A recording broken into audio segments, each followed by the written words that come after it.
kegiatan High Level Meeting Tim Pengendalian Inflasi Daerah Kota Banda Aceh yang bertempat di Kantor Perwakilan Bank Indonesia Provinsi Aceh.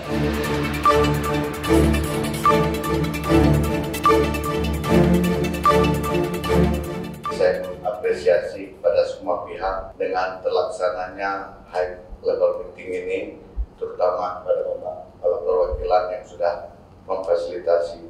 Tentunya kegiatan ini sangat penting untuk memperkuat koordinasi dan sinergi para stakeholder dalam menjaga inflasi di Kota Banda Aceh.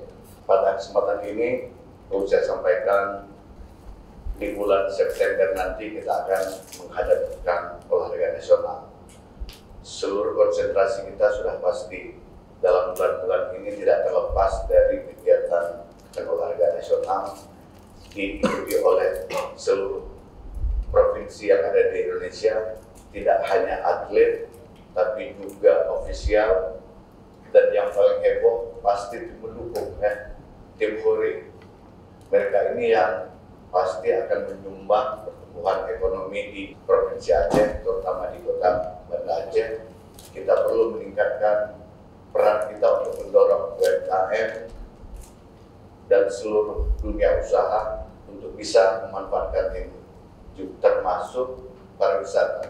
Kondisi di Aceh, kita berbangun syariah, tapi kita harus optimis lah. Kami juga selalu sampaikan kepada bank, karena hanya ada dua bank besar di sini, Bank Aceh Syariah sama Bank Syariah Indonesia BSI. Ini harus mengakselerasi bagaimana menyiapkan merchant-merchant supaya paham dan akan manfaat dari digitalisasi. Artinya memudahkan, terutama di kota besar, mereka sudah terbiasa.